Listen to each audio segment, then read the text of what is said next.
Ela tá aqui. Ó, ele derrubou a Beth, parece. Então, não sei o que acontece. Ana, orienta a Beth a entrar de novo para ver se ela Não, consegue. eu tô vendo ela. Ela tá até Eu já escrevendo. A entrei. internet Ele caiu. caiu e eu achei que era aqui, então. Perfeito, Tá? perfeito. Deu certo. Então vamos Eu saí e começar. entrei. Muito bom, Beth. Ele derrubou, não sei por quê, mas depois a gente Ficou com vê. medo de mim. Você está assustando até o Google Meet. Vamos começar a nossa sessão de hoje, da roda de conversa do projeto Safety Well, que se refere à assistência estudantil, né, durante a pandemia. A gente tem aqui a presença da assistente social, mestre, né, isso? Tatiane Monteiro Caldeira, assistente social por formação, né, é membro do SEBEC. Acho que a Tati vai falar direitinho das credenciais dela, e também é da direção do CRES, não é isso? Do Conselho Regional de Serviço Social Londrina, seção Londrina, é isso ou é estado? A gente é seccional Londrina, é uma regional, Londrina e região metropolitana. Muito bem. Então, Tatiane, você vai ter aproximadamente 30, 40 minutos para fazer exposição sobre o tema, né? No formato que você desejar, fica à vontade. E, na sequência, a gente abre um debate com os participantes aqui. A gente tem a presença da Beth, né, Beth, coordenadora do SEBEC, depois ela vai se apresentar na hora da roda de conversa, e da Ana Luísa Maciel, que também é membro do SEBEC, e que a gente vai ter a oportunidade de conversar na roda de conversa. Tatiane, é com você. Obrigada, Marcele, obrigada pelo convite. Enfim, a gente está bem contente de estar aqui, né, tocando essa ideia hoje. Bom, eu já informo para vocês que eu não tenho muitas formalidades, né, justamente porque os assuntos que a gente trata, né, assistência estudantil, assistência social, enfim, é um tema que não é dos mais leves, então a gente procura, né, falar da maneira mais descontraída possível, ainda mais aqui, né, que a gente sente que é muito mais um espaço de trocas, né, de informações, enfim. Bom, eu vou começar, a Ana e a Elizabeth, elas trabalham comigo no SEBEC, elas são a gente que constrói a divisão de serviço social no SEBEC. O SEBEC, ele é serviço de bem-estar à comunidade, né, para muitos estudantes que não sei se todo mundo que está aqui conhece. Geralmente a gente fica a gente trabalha no campus, né, tem o SEBEC ali no CCS também, mas a gente do campus acaba ficando um pouco longe, né, dos estudantes, do pessoal do CCS, então é bem legal também a gente estar aqui conversando com vocês por isso. E, bom, me apresentando, eu sou assistente social, eu costumo brincar que eu sou cria da UEL, eu fiz graduação, fiz especialização, fiz mestrado ali, e agora eu estou trabalhando, né, com a Ana, com a Elizabeth, com a Beth Finati, que é a diretora nossa lá, a Carla Pagnocin, né, nossa grande parceira, que constrói a frente aí dos atendimentos psicossociais, junto com a gente, e eu venho de uma experiência de trabalho que eu já atuei na política de saúde, gosto muito da área de saúde, eu trabalhei na área hospitalar, trabalhei em hospital, e aí eu também tive uma experiência na área de políticas urbanas, que na verdade acabou sendo minha grande paixão, assim, profissional, gosto muito das políticas urbanas, acho que a questão do direito à cidade, né, a questão da terra, enfim, e acabei desenvolvendo minha área de pesquisa nesse sentido. E ali no SEBEC o trabalho nosso na divisão de serviço social, ele tem toda uma articulação, né, porque que tem, né, quem que é o SEBEC, né, ali no SEBEC a gente tem a medicina e segurança do trabalho, a gente tem a seção de psicologia, a divisão de apoio administrativo e a divisão de serviço social e a direção nossa, né, Esqueci de alguém, gente? Me complementem aí. Esqueceu o restaurante universitário. Também é direção nossa. O restaurante, nossa, o maior de todos. Então, o SEBEC, ele tem uma equipe grande, né, a gente faz atendimento aí a toda a comunidade universitária, tanto os discentes, os estudantes, quanto os servidores, né, e eu vou falar aqui um pouco, né, da perspectiva nossa, da divisão de serviço social, né, dos atendimentos que a gente faz.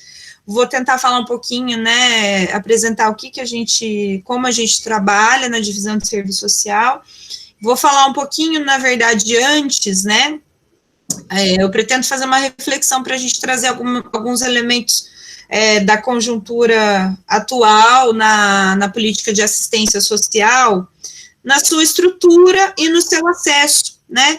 Como que está estruturada a política de assistência social neste momento de pandemia, né? Como que está a questão do acesso, né, aos programas de transferência de renda, enfim, a tudo que o SUAS oferece, né? O SUAS aqui é o Sistema Único de Assistência Social, tá? Aí a minha fala depois disso vai um pouco para a gente falar, assim, eu quero falar um pouco das demandas que a gente atende lá no serviço social, na divisão de serviço social do SEBEC, né, para a gente tentar pensar, assim, assistência para quem, né, os nossos estudantes hoje, quais são as demandas que eles apresentam para nós, trabalhadoras sociais, né, dentro da universidade.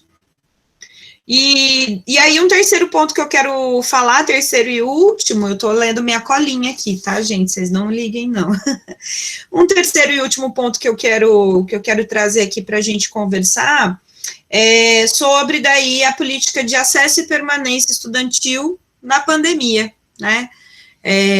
Nós temos aí uma comunidade universitária, eu acho que são, se não me engano, quantos estudantes nós temos, Beth, você lembra?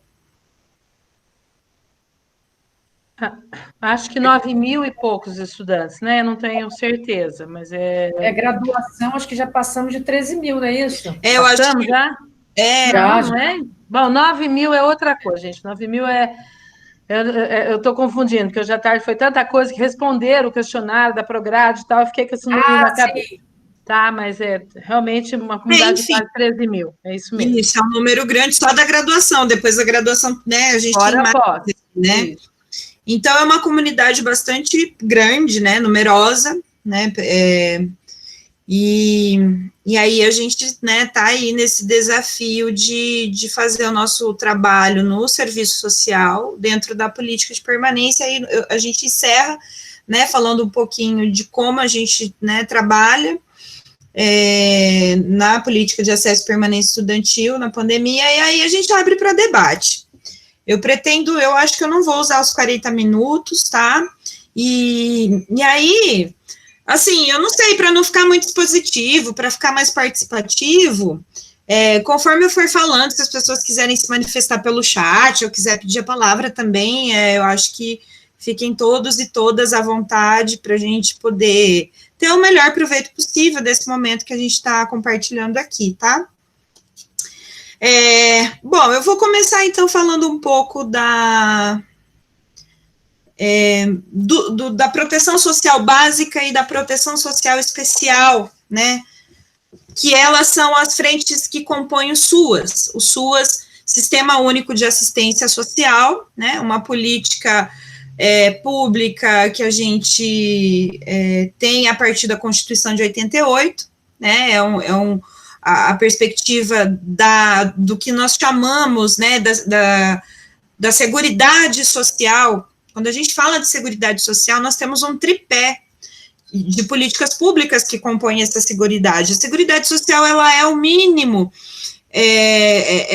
assim, é o direito, aliás, ela é o direito, né, que o Estado, é o direito do cidadão que o Estado, ele tem que prover, né, nós estamos falando de previdência, saúde e assistência social, né, o Estado, ele tem, né, nós temos, enquanto cidadãos garantidos, pactuados, né, aí nas nossas legislações, na Constituição, que as políticas de seguridade social devem ser promovidas, planejadas, executadas, né, pelo Estado, ele tem essa responsabilidade, e a assistência social, ela começa a se organizar, né, a operacionalizar a política pública da assistência social, ela se operacionaliza com a criação do SUAS, pensando numa linha histórica, né, desde a Constituição de 88. Então, o SUAS, o Sistema Único de Assistência Social, ele tem uma referência muito importante no movimento do SUS, né, o Sistema Único de Saúde. O SUAS, como o SUS, ele é um sistema universal, integral, né, enfim, de gratuito, de qualidade, né. Aliás, o SUAS, ele tem uma diferença do SUS, na verdade, né, o SUS, a universalidade do SUS, ela é um pouco diferente da do SUS, porque qualquer pessoa, ainda que ela pague um plano de saúde, ela usa o SUS, né, quando ela precisa dos pactos sanitários, né, no convívio, no trabalho, na casa dela, enfim, o SUS, ele está na vida das pessoas, ainda que ela tenha um plano de saúde. O SUAS, ele é um pouco diferente. Ele é para pessoas em situação de vulnerabilidade social, socioeconômica, gritantes, né, e aí a gente fala gritantes, aí nós temos uma diferença entre o que temos de pacto jurídico-administrativo e o que temos de força de trabalho para a execução da política pública. A execução da política pública do Sistema Único de Assistência Social, ela, infelizmente, né, a gente tem tudo que os estudos indicam isso, enfim, que nós temos desenvolvidos, né, na área das políticas públicas, nós não conseguimos atender as necessidades todas, né, da população trabalhadora, né, da classe trabalhadora, as necessidades imediatas, né, enfim, nós não conseguimos atender a totalidade, né, das necessidades, essa é a questão. E o SUAS, ele se coloca, né, enquanto regulação jurídica, né, enquanto regulação de política pública, ele se coloca para quem dela, a assistência social está para quem dela precisar. E aí eu já começo, né, a gente pensando aí, né, nas condições dessa política pública, será que, né, dentro do nosso ciclo familiar, do nosso ciclo de trabalho, a gente identifica que o SUAS realmente atende às necessidades sociais e socioeconômicas, né, para todos que precisam, né? A gente, né, no corpo sensível, a gente já identifica que não. Nós temos aí, né, um grande exemplo disso, acho que todo mundo que está aqui nessa conversa, em algum momento viu nessa pandemia as filas imensas na Caixa Econômica Federal, né, para o acesso do auxílio emergencial. Então, essa pandemia, ela evidencia, ela escancara uma série de problemas gravíssimos, né, que denunciam a precária estruturação de algumas políticas públicas, e a assistência social é uma delas, infelizmente, né.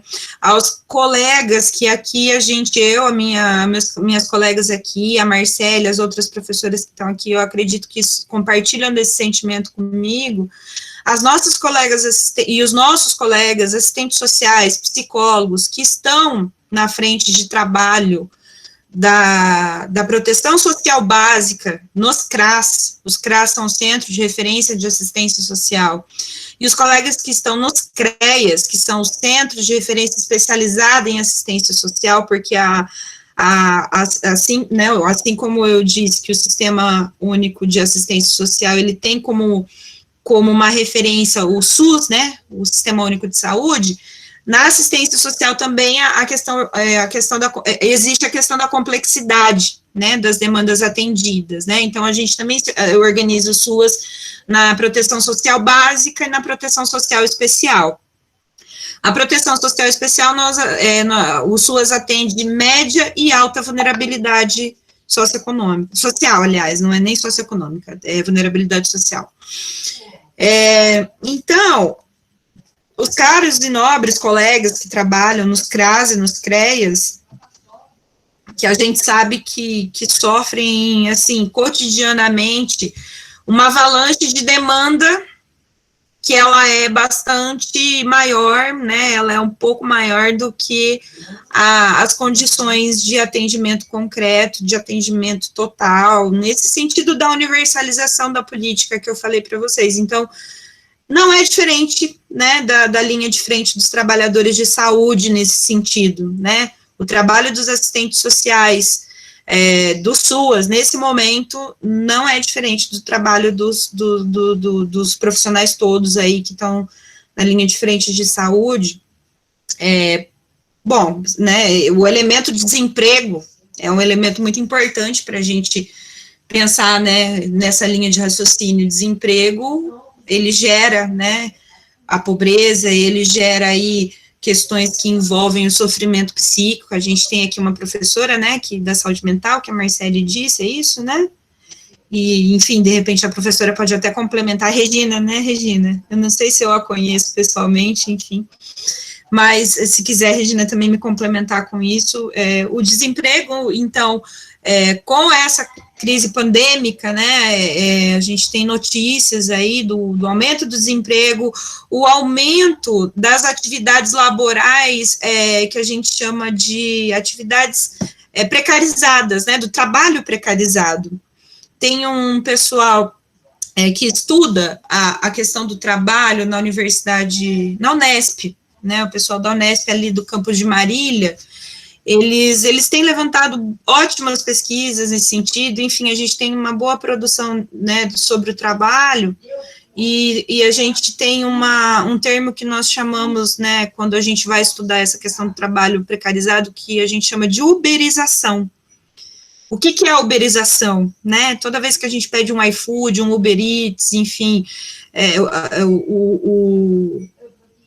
não é só do Uber, né, o processo de uberização, ele traz o Uber, né, a questão do Uber, que ele não tem garantia trabalhista, né, ele não tem a carteira de trabalho assinada, né, o trabalho dele é intermitente, né, ele vai ganhar conforme o tempo que ele trabalhar, se ele se acidentar, né, e ele não tiver recolhimento de INSS privado, né, ele não for lá pagar para o banco uma taxa, um plano de previdência, ele não, do INSS ele não vai ter seguro, não é seguro, como que é? De saúde, gente, licença, não, auxílio de saúde, né, se esse Uber, se ele não recolhe o INSS, ele não tem auxílio de saúde em caso de acidente, né, e aí, vocês imaginem as condições, né, dos trabalhadores em processo de uberização, que trabalham na moto, na entrega, né, que estão ali fisicamente muito mais expostos, e aí tem a questão, né, tem uma série de questões, tem o FGTS, é um contrato precarizado, e aí, né, você pensa, as pessoas têm que trabalhar muito mais para, né, não temos garantias, né, as garantias de seguridade social nesse momento, elas são reduzidas, elas são desmontadas, né, é um projeto que, infelizmente, ele é um projeto, né, estou falando da reforma trabalhista e da reforma da Previdência. Eles apresentam um projeto que retiram direitos extremamente importantes da classe trabalhadora, conquistados, né, com muita participação, né, conquistados no processo da democratização, né, das políticas, quando a gente começa a formular as políticas públicas, né, depois da Constituição de 88, a gente começa a sentir, né, como é redemocratizar os pactos em sociedade, né, saindo de uma ditadura militar, enfim. Então, as conferências de saúde que enchiam historicamente, né, ginásios, muita gente participando, enfim. Então, a gente tem, nesse momento, essa conjuntura toda, ela acaba que ela massacra esses direitos garantidos, né, e ela fragiliza, né, a estrutura de serviços, né, assim como nós temos sérios problemas nos serviços oferecidos, né, na saúde básica, na saúde de alta complexidade, né, a falta de leitos, enfim, esse problema ele também se reproduz no atendimento da proteção social básica, da proteção social especial, em média e alta vulnerabilidade, né. Então, hoje, nós temos, eu até estava conversando com a Marcele antes da atividade começar, que eu estava procurando algum dado para trazer aqui para vocês, né, algum dado com o recorte do Covid, né, para a gente tentar ter aqui uma exposição, né, para nortear a nossa conversa, mas não temos, né, nos órgãos oficiais aí da Secretaria Nacional de Cidadania e de Assistência Social, não achei nada. E aí, entre, né, as professoras que estão aqui, a gente, né, as alunas, os alunos, quem está trabalhando com pesquisa nesse momento, eu depois até quero ouvir vocês, porque eu estou com bastante dificuldade de acessar dados em fontes primárias, né, eu estou com muita dificuldade de acessar dados em fontes primárias, a gente tem aí, né, esse limitador, então a gente acaba falando do que nós estamos sentindo, né, nos atendimentos, né, tanto nós que somos trabalhadores, os estudantes, quando vão fazer estágio, enfim, eu acho que a gente acaba aqui, né, mais trazendo essa questão mais conjuntural de como está a política da assistência social, mais ou menos nessa percepção mesmo do nosso cotidiano, porque a gente, assim, de imediato, dados de órgão oficial eu não consegui. Bom, a gente tem algumas iniciativas, né, nesse momento de pandemia, que a gente pode depois fazer uma troca aqui, quem quiser, né, perguntar, porque assim, também, né, nós não, eu, a Beth, a Ana, a gente não trabalha no SUAS, né, nós não trabalhamos no SUAS, nós somos trabalhadoras da política de educação, só que a gente encaminha muito, no SEBEC a gente encaminha muito, né, para a rede de serviços, os estudantes, a comunidade universitária, quando a gente vê que a demanda do estudante extrapola a assistência estudantil, depois mais adiante eu vou falar um pouquinho disso, a gente, né, tá aí nessa rede de serviços, tem amigos na assistência, colegas, né, de profissão, enfim. Então, o que a gente tem de novidade, né, na proteção social básica é o auxílio emergencial, que ele, aí, se o pessoal tiver dúvida, né, e a gente puder esclarecer, aí ao longo do debate a gente vai conversando. Existe aí toda a discussão, né, o auxílio foi liberado em R$600, aí parece que foi vetado esse valor, agora vai ser 300, enfim, e o pessoal teve estudante ou servidor que nós atendemos pelo SEBEC, por exemplo, que demorou 2 meses para ter acesso ao primeiro depósito do auxílio, né? Se a gente pensar na capacidade do valor de compra, né, desse dinheiro, a gente constata, assim, né, eu estava lendo algumas matérias, então, que indicam a diminuição desse valor, porque ficou uma política de emergência, mas ela não dá segurança para o usuário, né, o usuário não sabe exatamente, né, quantas vezes ele vai receber, a questão do aplicativo, teve uma série de problemas que moveu, como eu já falei, aquelas filas imensas na Caixa Econômica Federal. Então, a gente tem esse cenário que infelizmente, não acolhe, né? A gente, enquanto assistente social, pode afirmar aqui que hoje o SUAS, ele carece, ele grita, ele precisa de investimento. O SUAS, ele carece, ele precisa de recursos humanos, ele precisa, a política, né, de assistência social, quando a gente fala o que é o Bolsa Família, o BPC, que é o benefício de prestação continuada, que quem tem acesso são idosos ou pessoas com deficiência, comprovadamente incapazes de se autossustentar financeiramente.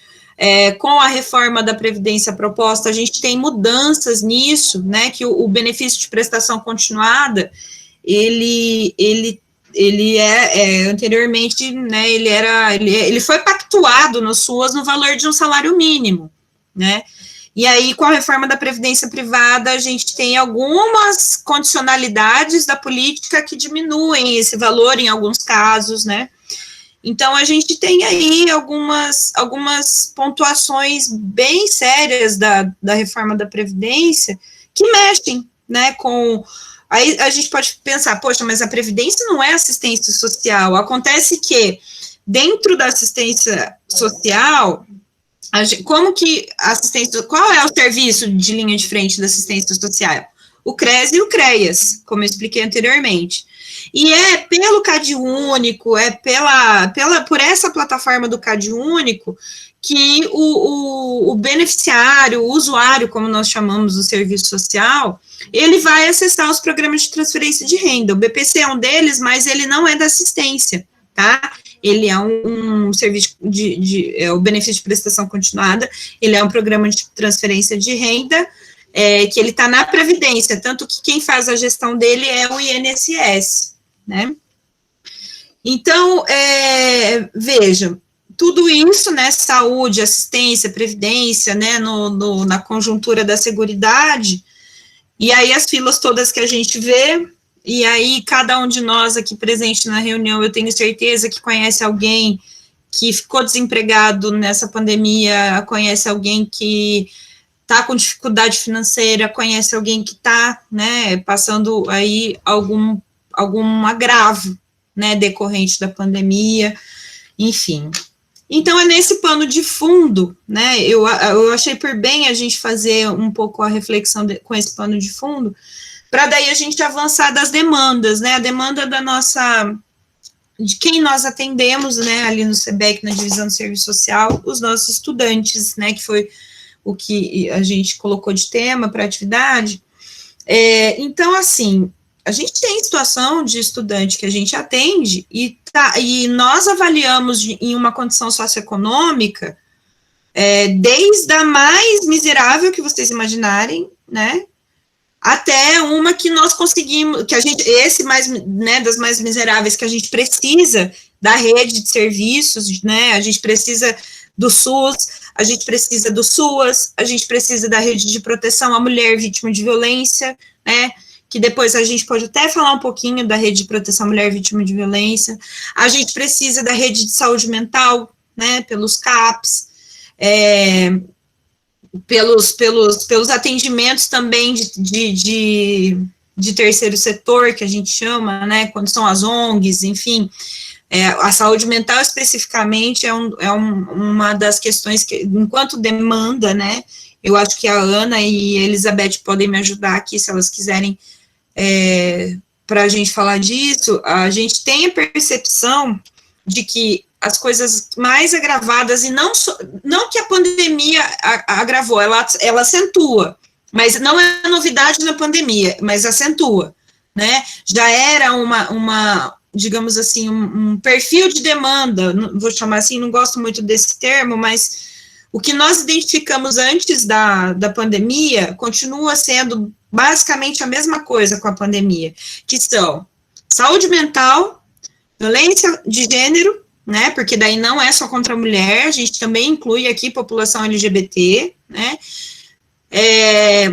saúde mental, violência de gênero e a questão do, enfim, né, racismo também é uma expressão muito, que parece que não, mas a gente atende professores que nos relatam, né, que nos denunciam situações de racismo dentro da universidade, né, enfim. E aí a gente tem que tomar as providências devidas e tudo mais. Mas, basicamente, né, essas são as três expressões que a gente mais atende, mas a condição, a vulnerabilidade econômica dessas pessoas é uma coisa que perpassa a violência de gênero, a pobreza, na verdade, né, ela perpassa a violência de gênero, ela perpassa o estudante que está em sofrimento psíquico ou está já em acompanhamento de saúde mental mesmo, seja por transtorno mental, seja por uso e abuso de álcool e droga, e aí não é só estudante, é servidor, é todo mundo, gente, né? Quanto mais uma pessoa sofre, mais vulnerável ela fica, né, enquanto saúde mental, e aí a professora Regina, mais uma vez depois, pode me ajudar, né, a falar melhor sobre isso. Então, a condição econômica, a pobreza, né, ela perpassa esses 3 grandes problemas que a gente mais tem atendido, demandas, aliás, que a gente mais tem atendido no SEBEC, na divisão de serviço social. E às vezes, para o estudante, a gente nota, né, que é muito difícil. Às vezes o estudante está em sofrimento psíquico e ele identificar isso sozinho, por exemplo, com a responsabilidade de fazer TCC, com a responsabilidade de estar no estágio, no projeto de pesquisa, no projeto de extensão, agora a aula remoto, né, que não, enfim, que é uma grande mudança, né, muita mudança, e a condição remota, na verdade, não a aula, a condição remota que essa pandemia nos impõe, né, a falta do contato físico, a falta do olho no olho, né, a falta da rede de amigos para poder trocar angústias, para poder trocar dúvidas, para poder se movimentar em busca de melhorias, enfim. Então, a gente entende que a gente atende estudantes que, às vezes, o professor nos procura e fala, olha, eu tenho um orientando, que é um orientando inteligentíssimo, é um orientando, assim, brilhante, é um orientando interessado, é um orientando, né, que desenvolve pesquisa com muito mérito, só que esse orientando, ele surta, né, e aí, são surtos de diversas, né, expressões, cada um tem, né, a forma de externalizar, né, isso, enfim, mas aí o professor fala assim para nós, só que ele parece que toda vez que eu vou tentar conversar sobre apoio profissional, sobre procurar, né, um profissional de psicologia, enfim, esse estudante, ele mostra resistência, porque esse estudante, ele quer se colocar como produtivo, ele quer se colocar como, não, eu não posso, né, parece que o estudante, ele tem uma certa vergonha, né, eu estou falando de alguns casos que a gente tem atendido, então parece que o estudante tem uma certa vergonha de pedir essa ajuda, de pedir esse apoio, porque ele é tudo tão cobrado do estudante, né, é tanta coisa, às vezes o estudante está sem a família, é a primeira vez na vida que ele está morando sozinho, que ele está administrando o seu espaço de moradia, o lugar que ele está administrando como ele vai se alimentar, ele está administrando como ele vai pagar suas contas.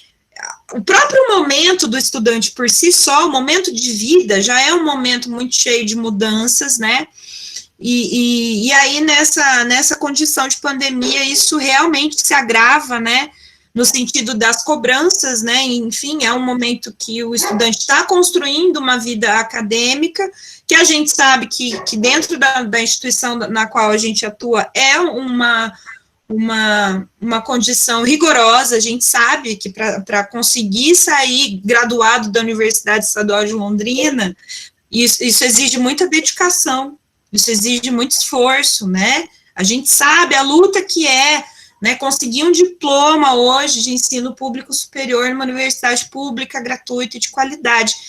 Então, às vezes, assim, só para trazer para vocês mesmos, né, como que a gente tem identificado as demandas que a gente atende, né, e a gente, né, se depara, de fato, com esses desafios. E, claro, né, nesse exemplo que eu digo dos estudantes que têm um pouco mais de dificuldade de identificar que precisa de apoio, que tem um pouco de resistência, sabe? Fala, não, eu dou conta, eu me viro sozinho, não, eu não tenho tempo de ir atrás disso, eu tenho que fazer 1000 coisas. A gente está aqui para isso, na verdade, né? Esse é o nosso trabalho. E aí, entre nossa equipe, lá no SEBEC, o tempo todo a gente fala do acolhimento, da escuta qualificada, né, esse estudante, ele precisa respirar, ele precisa ter tranquilidade, né, precisa resolver as adversidades que têm surgido para ele, resolvê-las de forma a que ele possa, de fato, se dedicar da maneira mais ampla possível ao seu desenvolvimento intelectual e formativo, né? Então, nós estamos aqui para isso, para apoio, né, para dar esse apoio para os estudantes, para auxiliá-los nessa retaguarda, né? Então, a gente pontua isso sempre que a gente vai ter uma conversa pública, enfim, porque é uma questão que a gente sente necessidade, né, é um desafio nosso, assim, para nós, assistentes sociais, né? E, então, assim, de perfil mesmo, não de perfil, perdão, da demanda mesmo, são 3 coisas: saúde mental, violência de gênero e a questão de racismo mesmo que a gente tem enfrentado. E assim, gente, questão de racismo que às vezes, né, envolve até denúncia em delegacia, sabe? São situações bem complicadas, parece maluco, né? Em 2020, a gente está falando sobre, né, episódios enfim, de ataque, né, ataques de raça, né, de violência de raça, né, mas infelizmente isso acontece, violência de gênero também, né, e aí a violência de gênero com a atenuante de que, no caso das mulheres, a maioria das vezes ela está acompanhada dos filhos, porque a gente tem as estudantes mãe, as estudantes que levam os bebês para a sala de aula, as estudantes que levam as criancinhas para a sala de aula, enfim, isso existe, né, e aí quando uma estudante, ela se encontra numa situação de violência doméstica, por exemplo, geralmente ela está com o filho, né, e aí tem toda ela tem que encampar uma peregrinação na rede de serviços, porque ela começa às vezes pelo atendimento na delegacia da mulher, ou às vezes ela começa no atendimento do CAM, que é o Centro de Atendimento à Mulher. O CAM, ele faz o acolhimento, né, no atendimento psicológico, no atendimento de serviço social, e em casos de gravidade extrema, onde a vida da mulher esteja em risco, existe uma casa-abrigo que ela pode ser encaminhada, né, junto com os filhos, se ela tiver filhos, né, enfim. E então, o que eu queria dizer um pouco era isso. Eu acho que né, essas são as articulações que nós ali na divisão de serviço social fazemos. A saúde mental, eu ia esquecendo, né, a saúde mental, eu particularmente, né, eu tenho um trabalho muito legal com a Carla Pagnocinho, não sei se vocês conhecem ela, a Carlinha, ela é psicóloga, temos a Alcídia também lá, né, e a gente faz uma atuação psicossocial. O que é uma atuação psicossocial? É quando a situação que a gente atende lá na divisão de serviço social, ela é uma situação de média ou alta complexidade, que daí precisamos da assistente social e da psicóloga atendendo ou o estudante ou o servidor, né, no caso aqui mais o foco para os estudantes. A gente precisa, né, daí o serviço social e a psicologia, a gente, né, discute a situação, né, de quem a gente está atendendo, a gente cria estratégias conjuntas, né, de fazer o acolhimento, de fazer o encaminhamento, né, ou às vezes se não precisa encaminhar, né, mas de acompanhamento, porque a gente também faz o acompanhamento dos estudantes quando não precisa, quando a situação não ultrapassa o limite do muro da universidade, quando a gente consegue resolver ali com a equipe que nós temos, se a gente pode acionar, né, ou a Marcele, que está na saúde coletiva, ou a Regina, que está na saúde mental, a gente também tem as nossas parcerias internas, e quando a gente consegue resolver ali dentro, o aluno, né, sempre, e mesmo ele indo para a rede externa, ele sempre é acompanhado por nós, né, enquanto atendimento psicossocial, na maioria das vezes, e os casos de atendimento psicossocial, eles são mais da natureza de média e alta complexidade, tá? E aí, só para fechar essa questão, o que a gente pode aqui definir, né, o que é proteção básica e a especial? A básica, gente, é isso, é mais o acesso ao programa de transferência de renda, mais o acesso a benefícios emergenciais, enfim, né, e já a proteção social especial são situações que envolvem a violência, né, no sentido na direção da integridade física, da integridade psicológica, né, são situações de negligência, de abandono, são situações bem mais complexas e extremas, né, e aí a gente trata elas na proteção social especial, e aí elas se enquadram ou de média ou de alta complexidade, mas elas são atendidas no CREAS, né, sempre, quando é média e alta complexidade, a gente chama rede de serviços, realmente.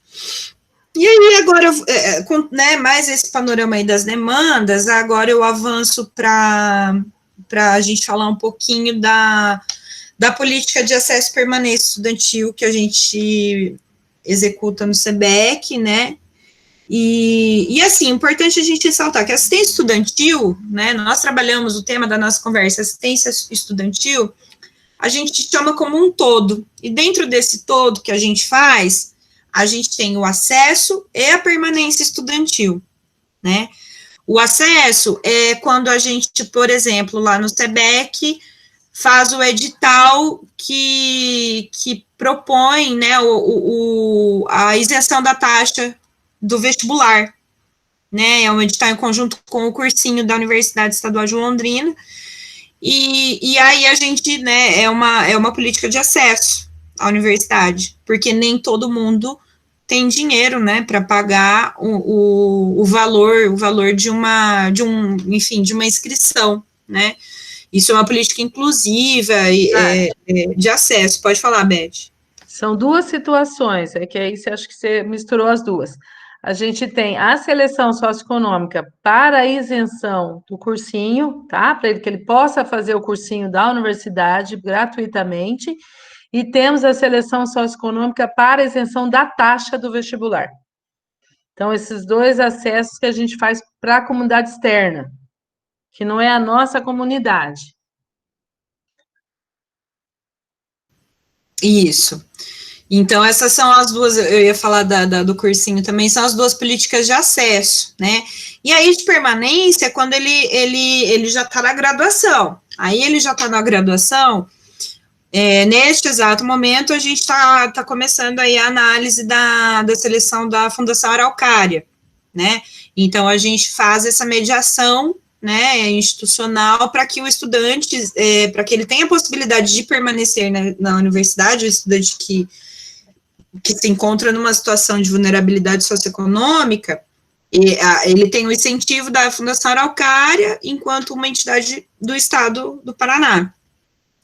E aí a gente faz a mediação com o processo de seleção socioeconômica. A gente tem duas formas de promover as seleções.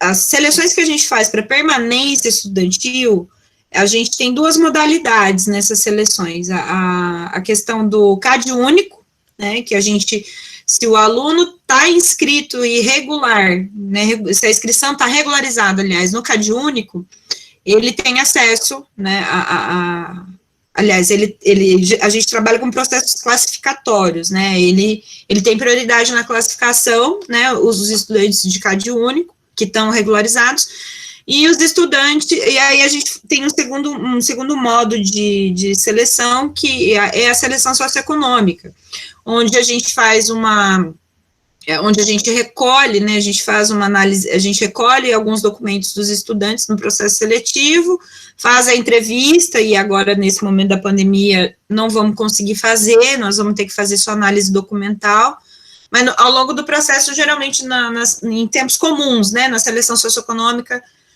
análise de documento, entrevista com o candidato, e aí, no final, né, nós, assistentes sociais, juntamos tudo, né, a conjuntura da análise da entrevista, da análise documental, que comprova as condições materiais do aluno, né, as condições familiares, ali aparecem questões muito importantes, né, da vida do estudante da Universidade Estadual de Londrina. Ali a gente, né, nessa seleção, a gente tem acesso, o estudante vai falar da família, a gente tem acesso às condições de saúde, de moradia, as condições de trabalho, né? Então, numa entrevista, a gente filtra tudo isso, tenta, na verdade, identificar como essas condições estão na vida do estudante. E aí, na seleção socioeconômica, a gente, então, tem essas duas perspectivas de análise, né, para a gente poder classificar os estudantes aí nos processos. E aí, quais são os benefícios, enfim, os programas que o estudante tem acesso para permanência? Aí eu acho que a Beth pode falar melhor. Das seleções todas, Beth. Tá bom. Bom, nós temos dois tipos de seleção, então, né? Pelo que deu para anotar. Nós temos com a comunidade externa, que é essas duas seleções, que é a de ingresso, de acesso. Nessas seleções, a gente usa dois tipos de seleção, que é o CAD único e a seleção socioeconômica, com avaliação documental. Essa é uma parceria com o cursinho e com a própria COPS, na questão do vestibular. Na questão da nossa permanência, a gente faz um trabalho também conjunto com o PROP. O PROP ajuda a gente na divulgação dos trabalhos de permanência, tá? É mais na questão da divulgação mesmo. Não tem nenhum trabalho específico ainda, porque que a gente, né, tenha um retorno do PROP de estar, né, na parte de permanência. Então, nós temos desencadeado um processo socioeconômico da seleção unificada. Esse processo ele teve início no começo do semestre, mas ele foi suspenso porque no decorrer apareceu a pandemia, né? Então, a gente teve que suspender esse processo. Ele engloba os benefícios que a universidade tem hoje, depois de muita luta, e eu ressalto, foi uma luta da divisão de serviço social, junto com as administrações interiores. Nós estamos nessa luta desde que o SEBEC foi implantado e desde que a divisão de serviço social nasceu, que ela nasceu junto com a própria universidade. Então, toda essa luta foi em conjunta com os alunos e a gente conseguiu chegar nos benefícios que tem hoje. Então, a gente conseguiu, depois de muito esforço, a Bolsa Permanência, que são só 100 bolsas. A gente sabe que não é o real, a gente tem conhecimento que a demanda é muito maior, principalmente agora que a gente trabalha com cotas, que o acesso ele está bem tranquilo. Graças a Deus, a gente conseguiu fazer com que aquela visão de universidade seja realmente igualitária para todos. Então, as cotas proporcionaram muito isso. Mas com isso também veio muita demanda. E, infelizmente, a gente ainda não conseguiu aumentar o número de bolsas, porque precisa de um aval institucional, de recurso, e a gente anda sofrendo muito, principalmente nos últimos anos, com nossos governadores, né? Que sempre querendo tirar, não dá. Não interessa para eles qual é a missão, qual é o objetivo de uma universidade pública, né? Por que ela existe? Ela existe porque nós temos alunos, se não tivesse aluno, não tinha universidade. Então, infelizmente, a gente conseguiu isso depois de muito, muito sacrifício, né, digamos assim.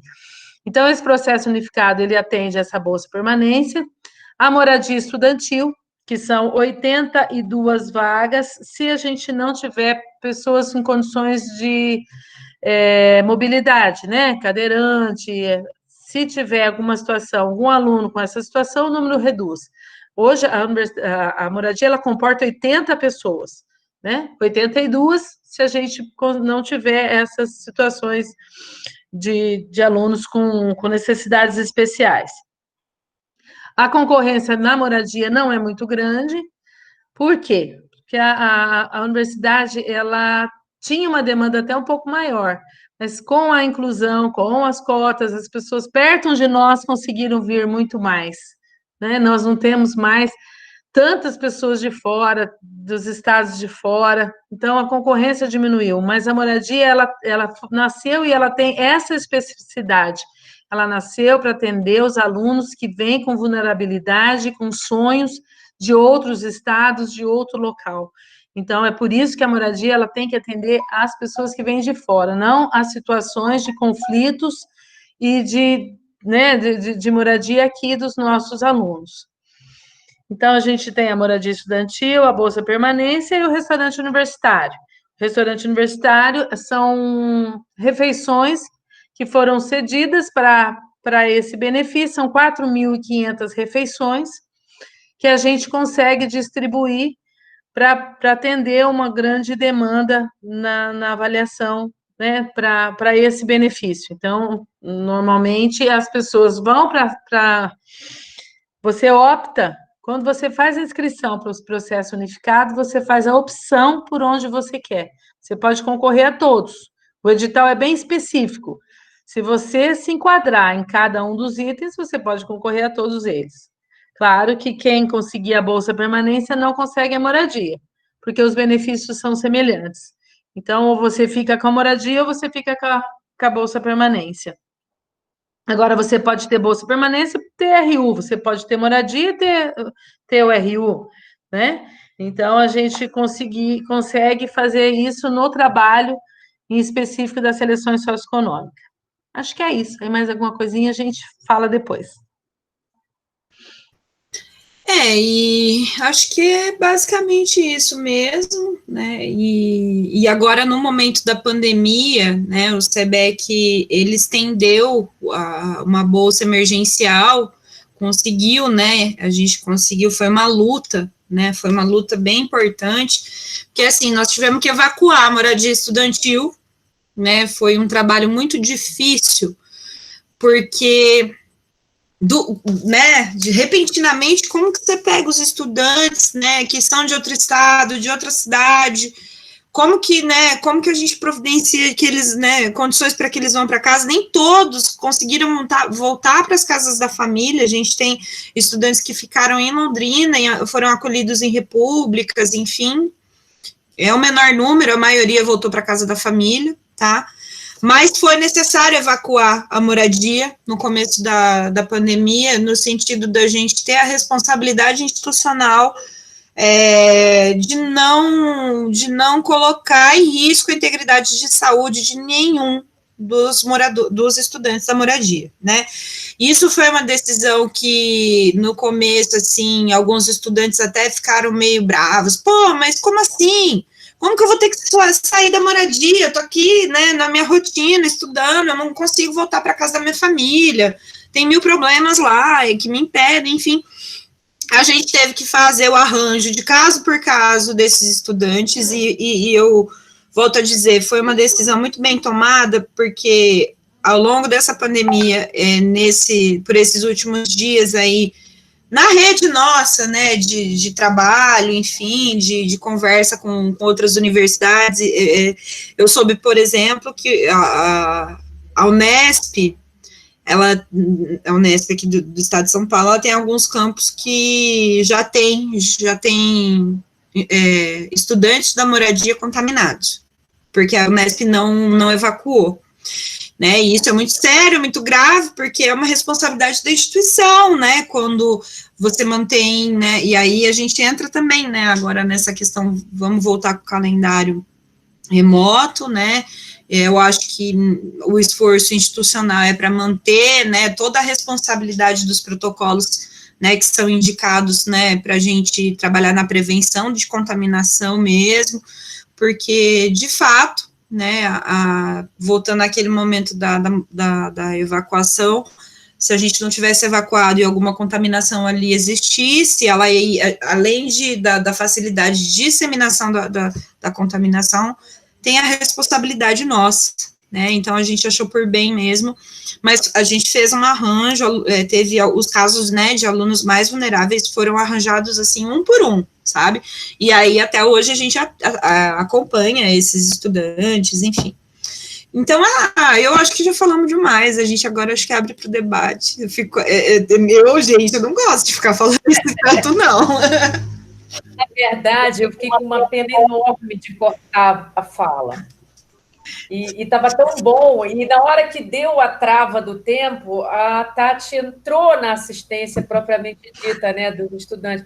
Aí eu disse, pô, não vou cortar de forma alguma, porque isso vai ficar gravado, e acho que vocês deram informações tão importantes, né, para os estudantes, que quem for acessar, ele vai ter essas informações lá registradas, né, nas redes sociais. Então, acho que foi muito legal, né? Eu vou abrir para o debate e queria colocar, talvez, algumas coisas para a gente pensar, né? Enquanto vocês falavam, eu estava aqui, eu acho que isso dá um colóquio, viu? Eu acho que já fica o convite para a gente fazer um colóquio, né, Rê? Fazer um momento ampliado para esse debate, porque não é um debate simples, nem um debate rápido, né? Para não ficar raso. E eu acho que o pano de fundo que a Tati coloca para a gente também não foi qualquer coisa, né? Se a gente começa direto com o SEBEC, a apresentação, a gente resolve os nossos problemas internamente, né? Tira o eu do contexto e diz, olha, fizemos isso, fazemos isso, o SEBEC existe para isso, e fica meio que venda de serviço. É claro que a gente tem que fazer essa orientação, dizer o que é o SEBEC, dizer o que é PROP, né, falar essas siglas todas. Ah, é verdade.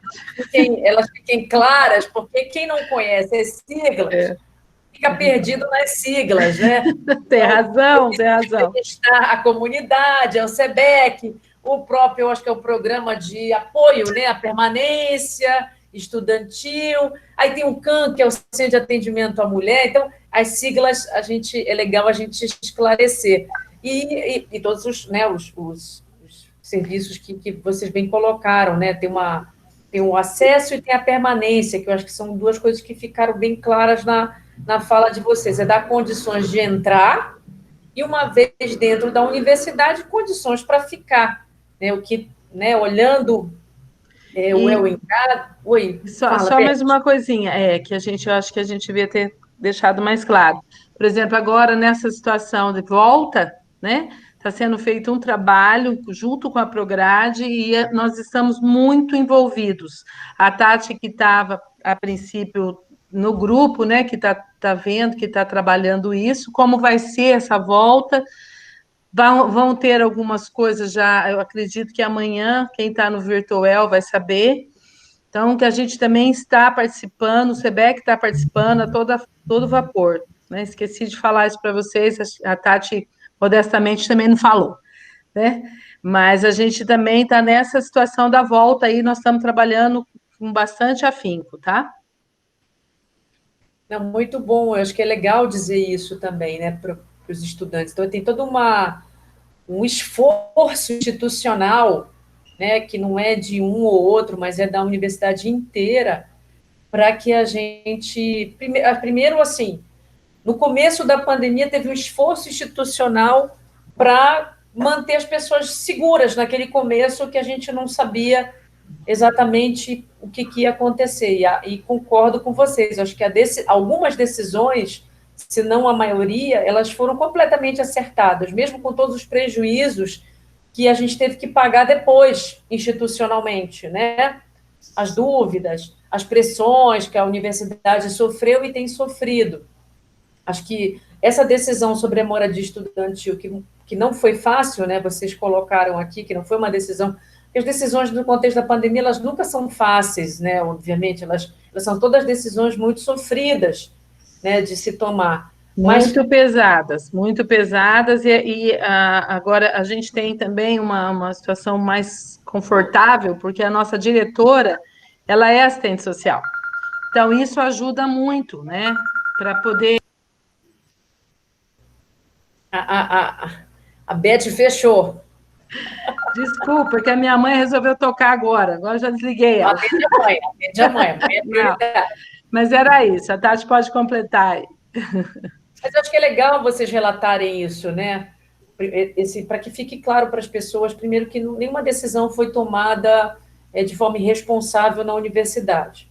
Né? Nenhuma decisão é tomada pensando nos estudantes de forma irresponsável ou leviana. Ainda mais num contexto de pandemia, de muita incerteza, acho que vocês tomaram uma decisão corretíssima sobre a moradia estudantil, porque um caso ali dentro poderia virar um surto, e a gente surtos na cidade, nos hospitais, e isso demandaria um esforço do SEBEC e da universidade inteira muito maior do que foi, né, retirar os estudantes naquele momento e fazer alguma medida, né, de mitigação ou de colocar mesmo o estudante no ônibus ônibus, assim, ó, né, procure a sua casa, procure um lugar seguro, ou então vamos te ajudar nesse processo a ter um lugar mais seguro do que aqui, porque aqui não é, né, seguro por várias razões, né, e aí é complicado esse ônus ficar para a instituição, porque é a preocupação, inclusive, no momento que a gente retomar as atividades presenciais, é a mesma preocupação de sair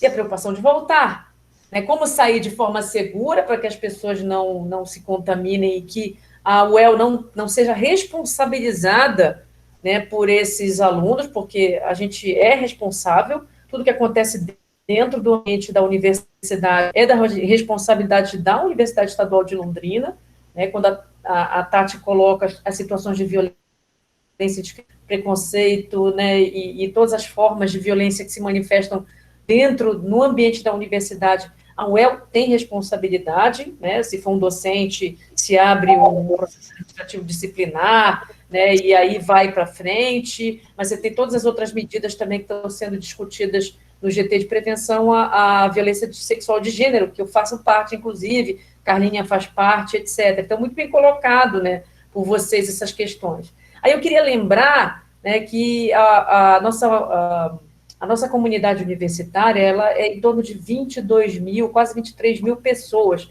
É maior que muito município do estado do Paraná, que é hegemonicamente composto de municípios de pequeno porte. Então, as decisões tomadas na UEL, nesse contexto de pandemia, por analogia, é mais ou menos a decisão de um prefeito, né? A decisão de uma cidade aí de pequeno porte do estado do Paraná, com todas as influências que a gente sofre de mobilidade, de pressão política, e por aí vai, de um contexto social que foi muito bem colocado pela Tati, né, que não está fora disso. Acho que foi muito legal gastar esse tempinho, Tati, com essa explicação, tudo que a gente veio perdendo e de tudo que não é investido, né, na tríade de seguridade social, principalmente no que se refere à saúde e especialmente à assistência social, porque a assistência social nesta pandemia, se a gente estivesse num país um pouquinho mais sério, ela deveria ter ganho um status de prioridade, considerando que nós temos um país que voltou, uma parcela significativa da população volta, né, para baixo da linha da pobreza, para uma condição de miséria, e isso é importante, e já antes da pandemia, né, na verdade, como a Tati bem colocou, o perfil do nosso estudante não foge ao perfil desse contexto social. Eu estava olhando em dados, né, de mais atual, assim, que é 2019, ingressos de 2019 e tal, e aí é muito interessante ver, né, além da entrada universal, o sistema de cotas e o peso do sistema de cotas, e essa é uma universidade que, há muito pouco tempo atrás, tomou a decisão em instâncias superiores de continuar com esse tipo de acesso à universidade. Então, é uma universidade que compreende a importância da participação de todos os segmentos da sociedade, e esses segmentos estão muito massacrados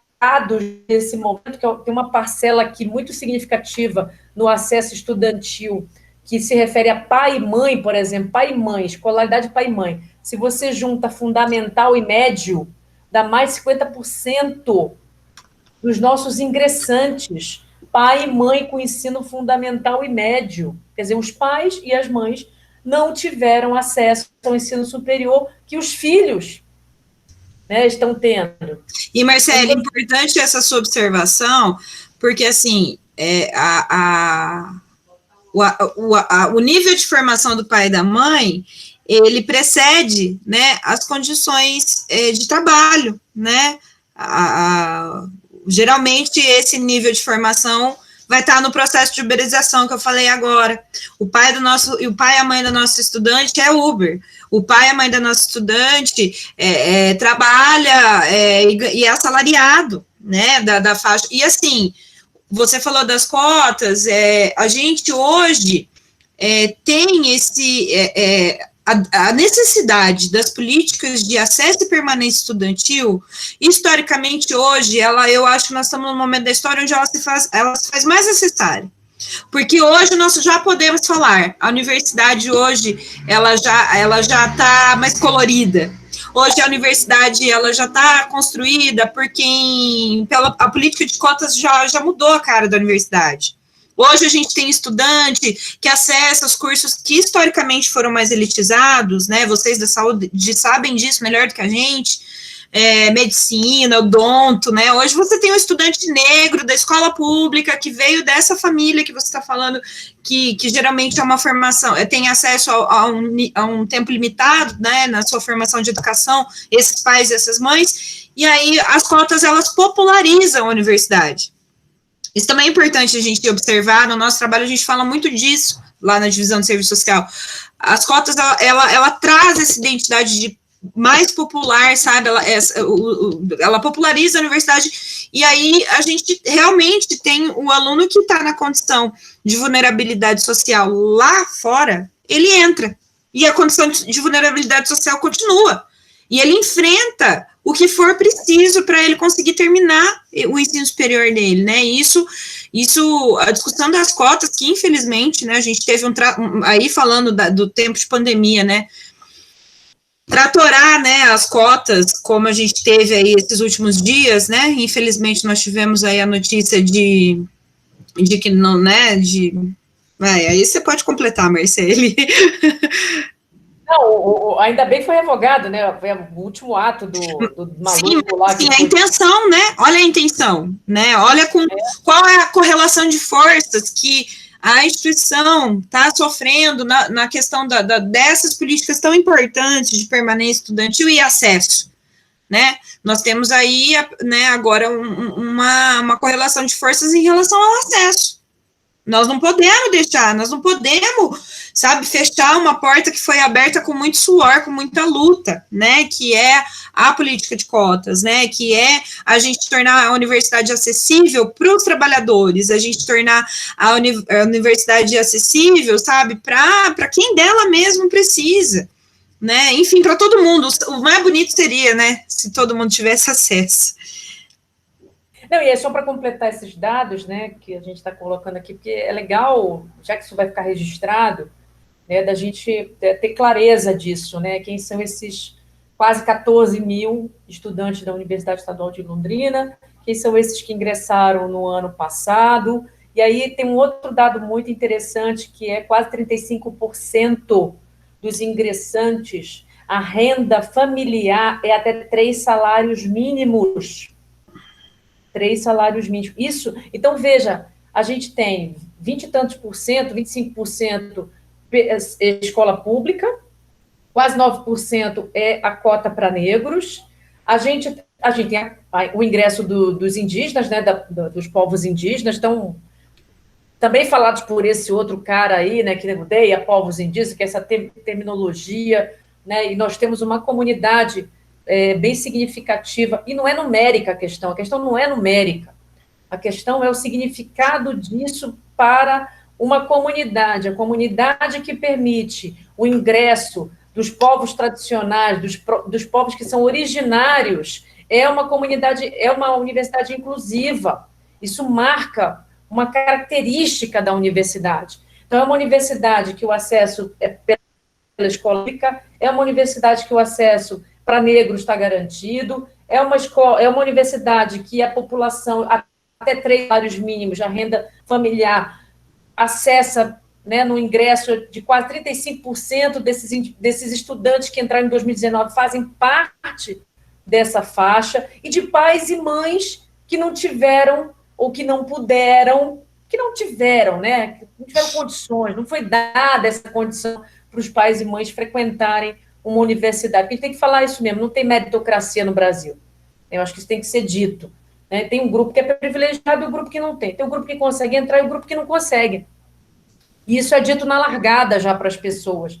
Então, é muito legal o trabalho do SEBEC, porque eu acho que o SEBEC ele é um movimento da universidade, né, que, com essas guerreiras, né, do SEBEC, é um grupo pequeno, se você comparar a uma comunidade de 22 mil, né, de 22 mil pessoas, entre técnicos, né, professores e estudantes. Né? Estudantes são a maior parcela dessa comunidade. e considerando tudo o que a Tati falou, né, que a Beth colocou aqui, que se refere a todas as condições de vulnerabilidade desse cenário, né, que foi colocado agora, né, para vocês. Que, claro, a cada ano que passa, a cada novo ingresso de estudantes, aquilo que a Tati colocou aqui, você tem uma mudança, né, de tempo em tempo. Então, se você faz uma série histórica desses ingressos, pega 10 anos de UEL, né, 20 anos de UEL, você tem uma mudança significativa, né, das características desses ingressos aqui na universidade. E isso tem tido um impacto muito importante para o comportamento da comunidade acadêmica. Isso é legal. Isso é muito bacana, porque isso promove, né, uma desacomodação, né, uma inquietação, até uma raiva de alguns segmentos, mas, né, a disseminação do ódio, né, e da raiva por alguns grupos privilegiados, mas, por outro lado, isso demonstra, né, que se há um incômodo, é porque isso revela essa desigualdade, isso revela a desigualdade na entrada. Então, a gente não pode considerar... A universidade ela só vai ser para todos e de todos se efetivamente a gente olhar todos, né? Não só um ou outro que pode ou que não pode. E aí tem uma coisa que eu acho muito legal da assistência social, que eu aprendi muito com vocês, que tenho aprendido muito com vocês, e tenho aprendido com outros contatos também, que, assim, muito provavelmente é esse estudante mais vulnerável que mais precisa da gente. Certamente é ele que precisa mais desta universidade, certamente é ele que precisa muito mais desse professor, certamente é ele que precisa muito mais desse corpo técnico, não que os outros não precisem, porque também a gente tem que acabar com esse pensamento maniqueísta, não está comigo, está contra mim. Não é porque não está comigo que está contra mim, mas é porque existe uma parcela mais vulnerável, isso chama equidade. Equidade é você atender desigualmente os desiguais. Não é você passar uma régua e dizer, não, agora todo mundo vai ser tratado do mesmo jeito. Eu não estou exercitando equidade. Na verdade, eu estou só promovendo a desigualdade mais ainda. Porque se eu passo uma régua e digo, agora todo mundo vai ter que fazer do mesmo jeito, quem não faz daquele jeito está fora. Esse é um problema que as pessoas têm que entender no ambiente universitário e fora do ambiente universitário, etc. Então, acho muito bacana. E aí, Tati, talvez valha a pena dar uma olhadinha. Não é que não tenha dados, eu concordo com a Tati. A Tati revela uma coisa que é importante, a saúde tem passado por esse drama, que é a falta de dados confiáveis do próprio Ministério da Saúde, etc. Acho que tem outras... Mas tem uma fonte que eu acho muito legal, que é útil, apesar de controvérsia também, que é a fonte do IBGE, do PNAD, né, da pesquisa de amostra por domicílio, que publicou, ela está fazendo um calendário, e de tempos em tempos ela tem mostrado os dados para a gente.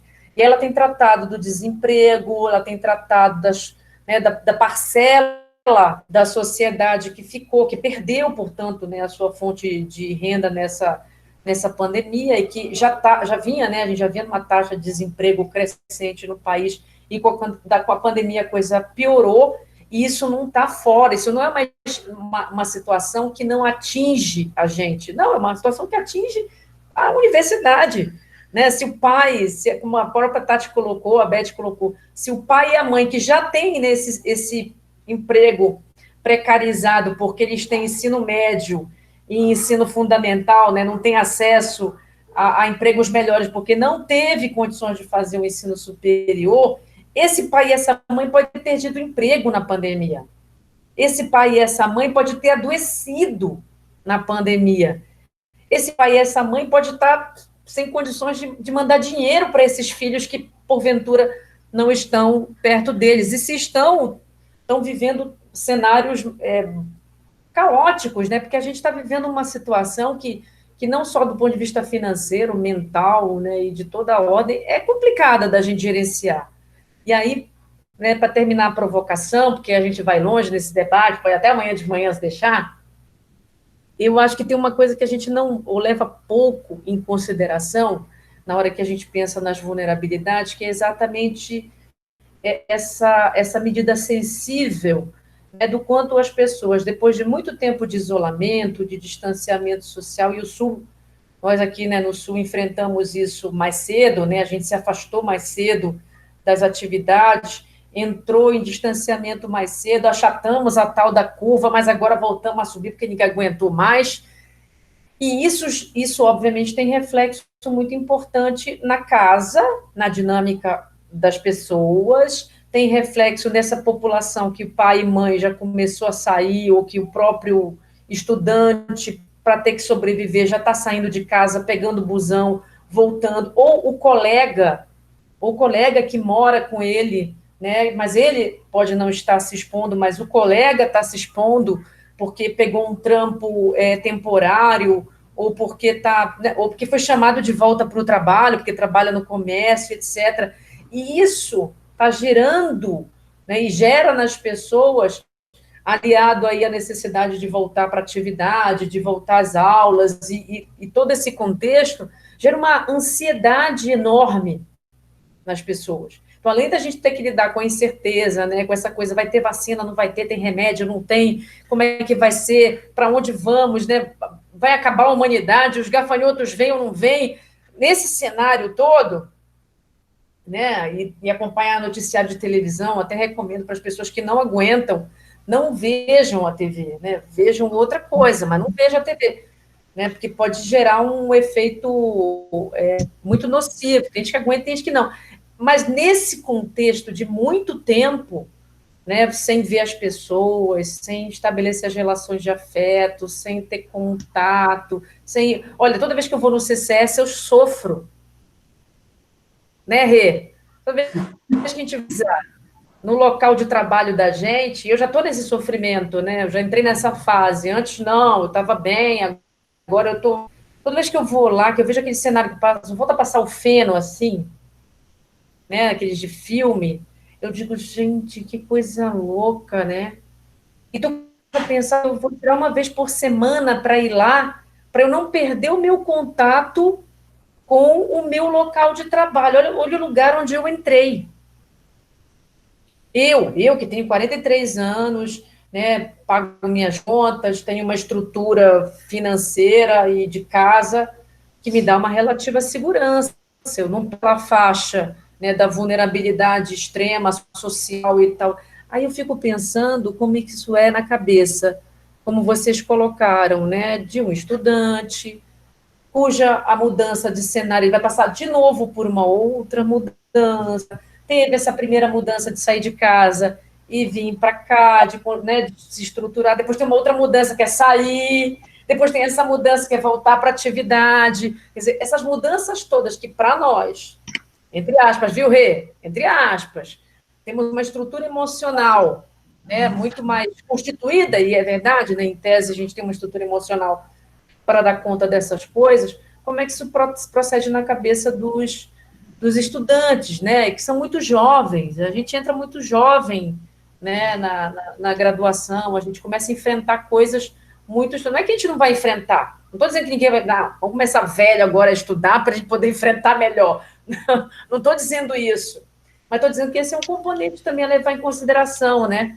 que a gente está lidando com uma gurizada que está experimentando pela primeira vez um monte de coisa, e pandemia, quase todos nós estamos experimentando pela primeira vez. Posso falar uma... Então, eu primeiro queria parabenizar, assim, o SEBEC tem sido, sempre foi, né, para nós do CCS, do NAD, um suporte, né, na figura da Carla, da Alcídia, principalmente, que a gente sempre socorre lá, né, e nessa discussão toda, né, falando que a Marcele lembrou, né, essas mudanças no convívio, né, lembrando aqui, a gente, na psiquiatria, principalmente na parte da saúde mental, não da psiquiatria em si, a gente trabalha com a psiquiatria preventiva, né, os suportes básicos que você tem para não instalar, para não ter a ocorrência de sintomas ou de um transtorno, né, e um deles é o psicossocial, né, na verdade, são 3 suportes básicos, né, o físico, que é tudo aquilo que garante o seu crescimento e manutenção, que aí a gente esbarra que muitos dos nossos alunos ou estão sem a condição financeira, ou os pais perderam o emprego, ficaram sem a condição financeira, né, e aí a gente já começa a se perceber ali, a própria questão de saúde, né, hoje eles já ficam na insegurança, né, Se tem uma queixa clínica, eles não buscam a UPA, porque lá só vai quem tem Covid. Então, todo suporte físico está comprometido. O psicossocial, que eu acho que é a base, que segura o nosso emocional, mesmo quando o físico lá não está lá muito bom, esse complicou, porque ou em algum momento ele teve que estreitar as relações familiares, que ele tinha dificuldade, que quando precisava sair, ele tinha um suporte do outro ali fora, né, ou do professor, ou do amigo, ou da galera, ele agora não tem, né, ele está sozinho, e às vezes ele está sozinho no ambiente familiar, ou às vezes ele está sozinho mesmo, que a família está em outro lugar. Então, a gente percebe o quanto isso está complicado. E, ao mesmo tempo, nossos alunos estão passando por a gente chama de crises vitais, que todo mundo passa todos os dias, né? As crises evolutivas, né? Eles estão passando de uma fase para outra, uma acidental que aconteceu aí, fiquei sem aula, não vou me formar agora, né? E não era esperada, e ele faz o sofrimento. E a gente tem uma crise de grande magnitude, né? Que a gente chama de crise fortuita, que é o Covid.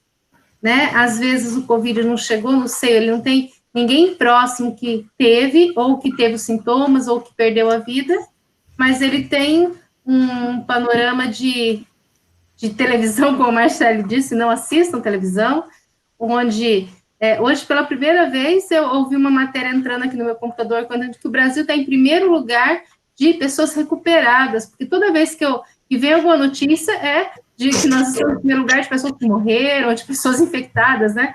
Eu falei, olha que notícia, essa a gente tem que valorizar, essa a gente pode assistir. Olha, então o Brasil, com todo esse sofrimento, com as condições financeiras, ele está em primeiro em cuidado, porque ele está recuperando o maior número de pessoas que adquiriram a doença, né? Eu fiquei muito feliz com essa notícia. Mas então, você juntando tudo isso, a gente aumentou muito os problemas de saúde mental, né? Acho que pensando que a gente vai ter o retorno, mesmo sem estar com os alunos, a gente já vinha recebendo um pedido de socorro deles. Agora, então, a gente vai ter que estar muito, muito consistente, né, para acolher, para poder ajudá-los, né. Talvez, em alguns momentos, a gente vai ter que precisar muito do SEBEC mesmo, continuar precisando, né, e a outra coisa que a gente precisa sempre pensar muito como ajudá-los a não ficar se sentindo no medo, né? Porque, assim, vamos pensar que fisiologicamente, qualquer fator estressor vai ter essas reações orgânicas, que nem a Marcela falou assim, a gente está mais ou menos, porque a gente tem alguns suportes básicos, mas o fisiológico, se a gente não conseguir lidar com ele vai liberar as endorfinas, ele vai liberar os cortisol da vida, a gente vai ter crise de ansiedade, a gente vai ficar para baixo, né? Então, a gente vai ter que ter estratégias para ajudar o nosso aluno a compreender e separar, né, o que ele tem governabilidade, o que ele não tem. E o que ele não tem, como ele vai fazer para tentar se manter o mais próximo possível dessa condição, né? Mas é muito legal a gente poder encontrar grupos que apoiam esses alunos, né? Acho que a gente vai precisar... Tipo assim, não é nem de dar mão, né? A gente tem que andar abraçado, apesar do isolamento social e do distanciamento, né? Porque senão a gente não vai dar conta. Então... Parabéns aí pelo encontro de vocês, tá? Fiquei muito feliz com o convite, de estar participando também, e aprendi um monte também com você, viu, Tati, das suas. Não sabia essas diferenças, sempre quis saber qual era, onde era, né? E parabéns aí ao trabalho do SEBEC. Ai, Regina, legal, nossa, obrigada, e ó, né, precisando a gente tá lá, eu mandei agora não estamos lá, aliás, espera, para tudo. Nós vamos mandar para lá, até no WhatsApp do SEBEC, ó. Nós estamos em um e-mail que a Tati colocou para vocês, estamos também no WhatsApp agora, nós temos um WhatsApp da Divisão de Serviço Social. Esse WhatsApp ele vai cair no apoio do SEBEC, na divisão de apoio, e a divisão de apoio filtra para a gente, tá? Eu coloquei no chat, vocês podem dar uma olhada lá e transmitir para quem puder, tá bom? Eu mandei para a Marcele, a gente fez um card com o telefone, depois a Marcele socializa aí com todo mundo, Marcele, por favor.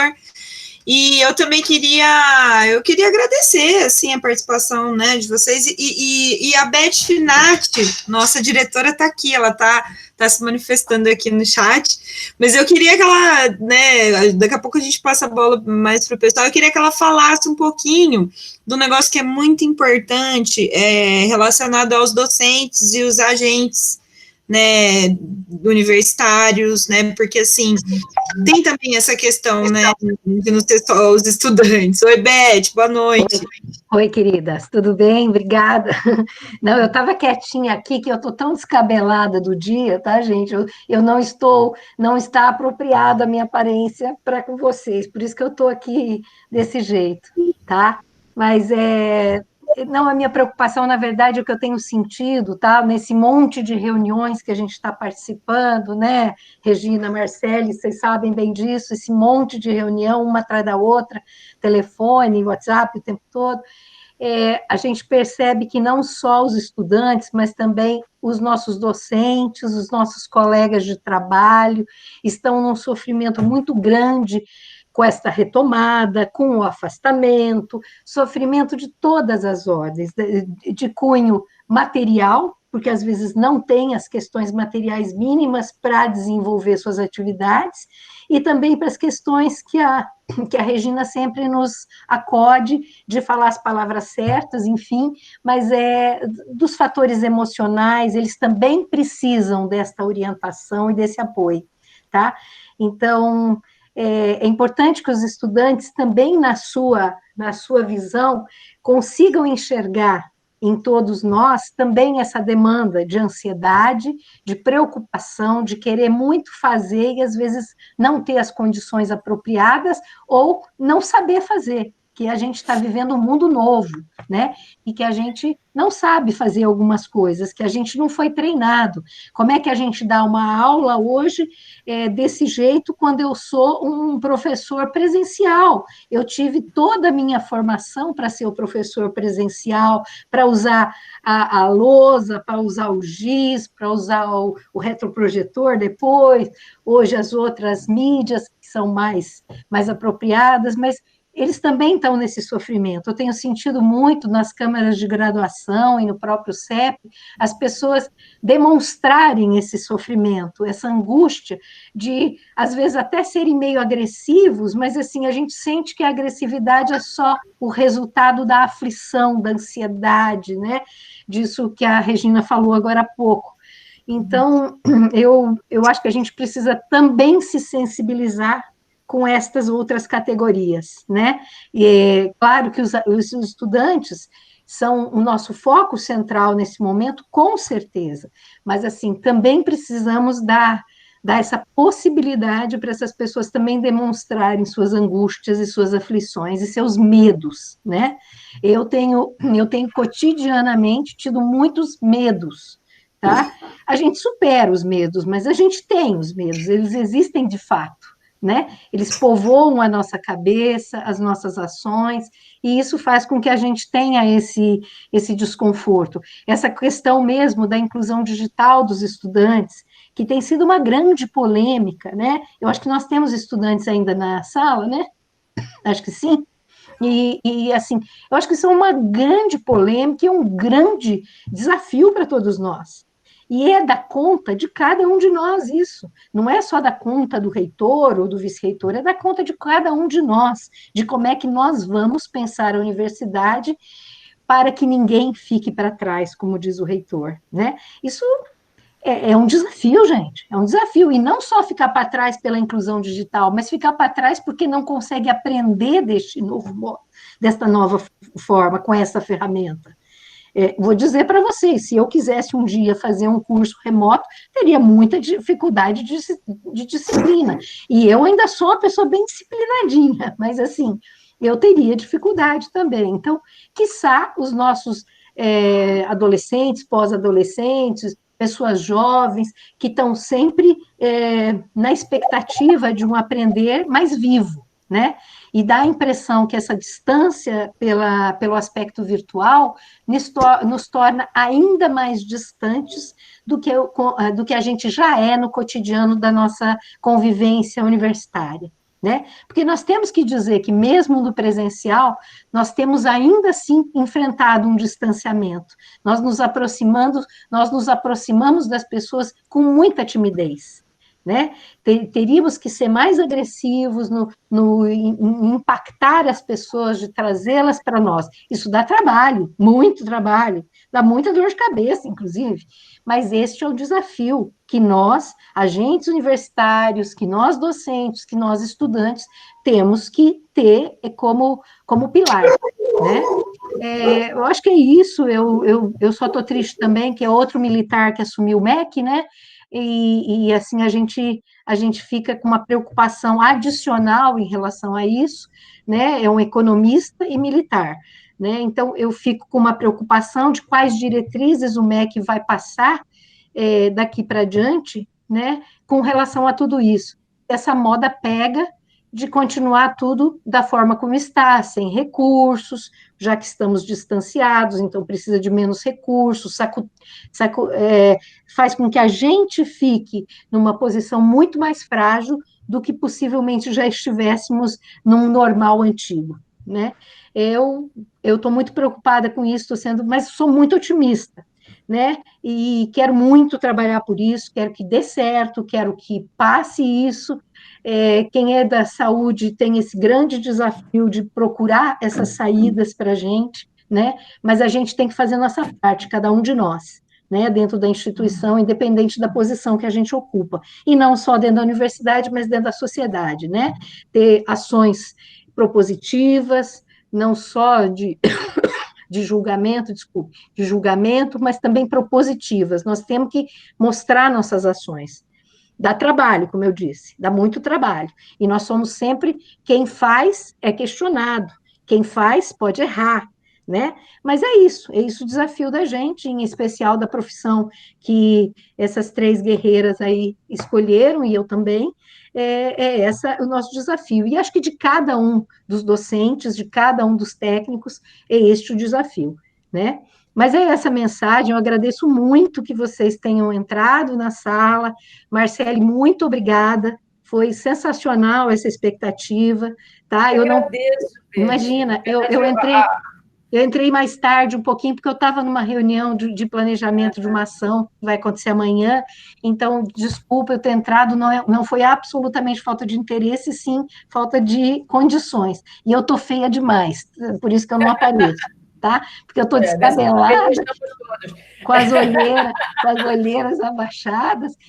Mas, Beth, então... que bom que você conseguiu entrar, né? Isso é importante, acho que é legal o SEBEC aqui em peso, né? Que foi uma chamada, né, muito bacana, e nesse contexto, que bom que a Tati pôde vir, e a Tati já trouxe todo mundo, e vocês puderam vir, e eu acho que é isso, a gente está fazendo alguns movimentos em rede. Acho que essa pandemia tem ensinado a gente a se mover, mesmo sem sair da cadeira, né? A gente se move de outras maneiras. Então, eu quero agradecer a presença de vocês e queria pedir, assim, abrir, né, para quem está, a gente ainda tem 15 pessoas na sala, e tem alguns estudantes ainda aqui com a gente, né? Eu queria ouvir, a gente falou, eu sou docente, a Rê é docente, né, Tati, Betes, né, são do SEBEC, mas eu queria ver se tem algum estudante que queira se manifestar, né, queira falar, queira, né, fazer alguma sugestão, alguma colocação, alguma crítica, algum comentário, falar sobre o tema. Eu acho que eu consegui colocar aqui o WhatsApp na tela para vocês, mas já espalhei na rede, e vou colocar lá na página do projeto também. Acho que é legal colocar na página do projeto, né, divulgar amplamente. Eu queria abrir mais esse tempinho, a gente está às 19h49. Só posso fazer uma parte? Pode. Ouvir essa voz, eu disse, quem é a Beth? Eu veio do além. Desculpa. Eu só queria dizer o quanto importante foi as falas dos estudantes ontem na reunião do CEP. Foi fundamental, fez a diferença. Apesar de a perspectiva a qual eles trouxeram para o CEP não foi a a aprovada, digamos, não é que foi reprovada, mas não foi a mais votada, mas a perspectiva fez com que chacoalhasse muito do nosso corpo docente e de agentes universitários e de diretores, enfim, de pessoas que têm cargos, para a posição que os estudantes maduramente apresentaram. Tá? Então, é sempre muito importante escutar nesses espaços, por mais simples que seja a apresentação, é muito importante. Eles nos fazem refletir, eles nos fazem rever nossas posições em muitos aspectos.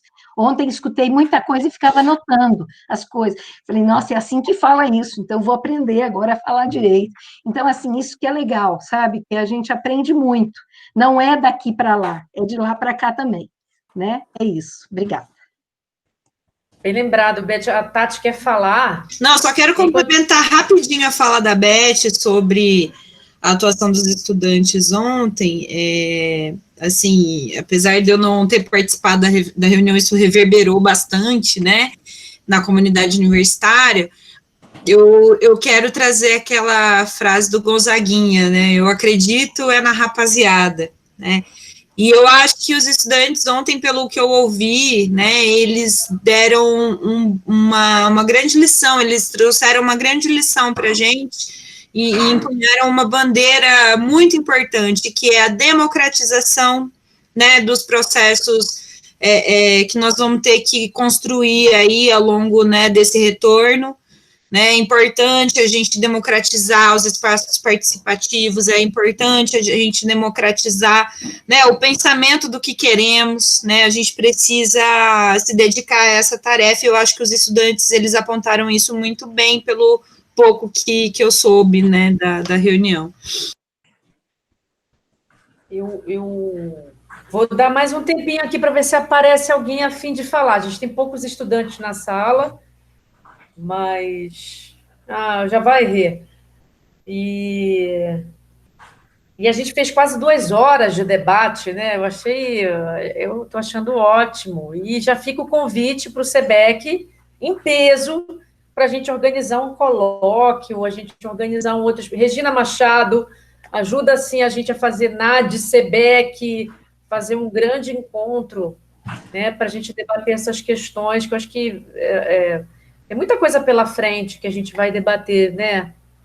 Que tal, topa essa empreitada? Eu não vou estar amanhã na reunião do NAD, porque eu vou estar na rede de enfrentamento, né? Que eu te falei. Certo. Mas eu acho que fica o convite aqui para o SEBEC, né? Para as Beth, Finati, né, Elizabeth, Ana, Aninha, querida, né? Tati Monteiro, que a gente consiga fazer, porque, nossa, só nós já levou 2 horas, imagina um colóquio.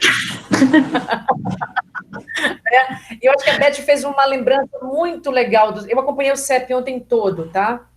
Foram 6 horas de CEP, se eu não me engano. Foi mais ou menos isso a duração do CEP. Eu saí com dor nas pernas, com problema de circulação, pra vocês terem uma ideia de quanto que demorou. Imagina quem estava lá, né? Ali, que eu estava acompanhando pelo stream, né? Pelo vídeo stream. Eu não estava na sala do Google Meet, e não voto, nem nada. E eu acho que a Beth fez um arremate aqui na conversa de hoje, né, que é lembrar da participação madura dos estudantes no CEP. Eu comentei isso com alguns colegas do departamento, a participação organizada e madura dos estudantes, né? Eu acho que eles fizeram colocações muito pertinentes, apontamentos na minuta, foram organizados, e eles sabiam muito bem do que eles queriam e o que eles estavam falando ali como representante estudantil. E acho que eles deram um baile, né, de democracia, um baile de participação, né, que historicamente, né, apesar de eu não comungar dessa ideia, mas existe um grupo também, assim como existem diversos grupos na universidade, a universidade é plural, e é por isso que ela é plural, né? Mas existem grupos também que sempre rechaçam a fala do estudante, que sempre acham, né, que, não, olha, o estudante, né, ele... E a gente viu ontem uma manifestação, acho que a carta do DCE é muito madura, teve uma manifestação dos estudantes indígenas muito madura e da CUIA, né, de uma forma muito organizada, e teve a participação organizada dos representantes ontem no CEP. Então, isso fica para nós, né, da comunidade universitária, estudantes que ainda estão linkados aqui nessa conversa, né, não sei quem, eu tenho alguns estudantes que estavam lá e que são do projeto, inclusive, e a gente estava comentando também.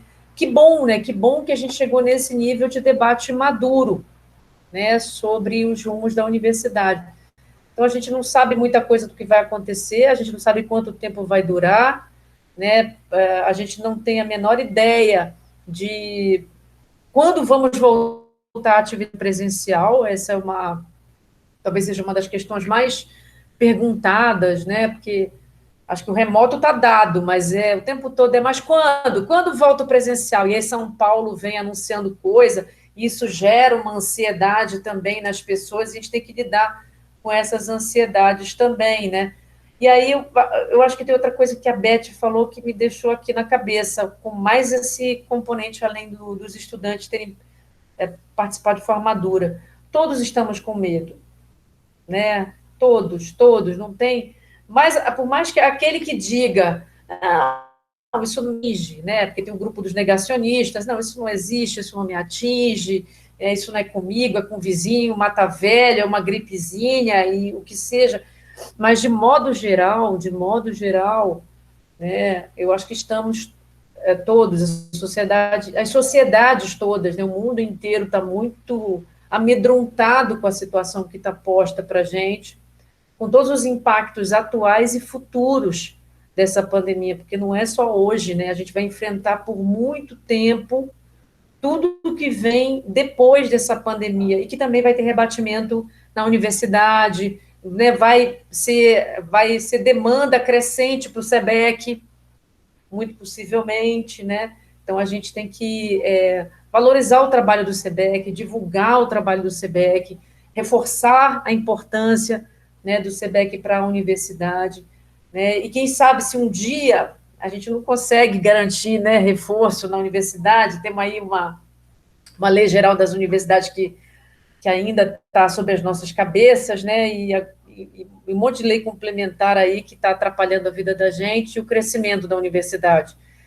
Mas a gente espera que, no futuro, né, essa seja uma parte valorizada da universidade também, né, que não cuida só do bem-estar, que já é muita gente, né, dos estudantes, esse universo aí de 14 mil só na graduação, mas quase 5 mil na pós-graduação, então é um contingente enorme de estudantes na universidade, e, né, os servidores todos, técnicos e docentes, né, que é uma população também, não é percentualmente enorme, mas é a população que fica, né, durante muito tempo dentro da universidade, né, uma população longeva dentro da universidade. Então, entra jovem e envelhece na universidade, né, isso é importante a gente dizer. Então, eu quero agradecer muito, Tati Monteiro, quero agradecer muito, Elizabeth, agradecer muito, Ana Luísa, e a Beth, que é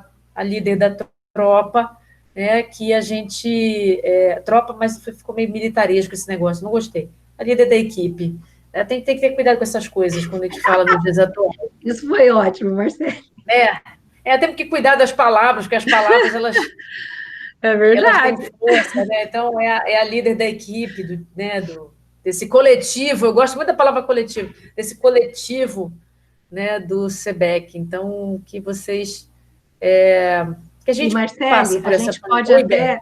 A gente pode até, é a Beth que está falando, a gente pode até ampliar em outro momento e chamar duas outras pessoas que são da equipe do SEBEC, que são o chefe da moradia estudantil e o chefe do restaurante universitário, tá? Sim. Que são nossos colegas de trabalho, colega da Ana, colega da Elizabeth, da Tati e meu, são nossos colegas, e que representam também espaços que discutem permanência estudantil, que discutem a integração destes serviços com a questão acadêmica, tá?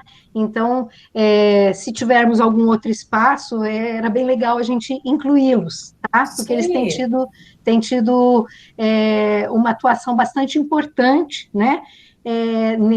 dentro da universidade, e esses espaços que são equipamentos sociais, no meu pensamento, eu acho que a gente pode somá-los para discutir, e eles têm visões muito interessantes a respeito disso.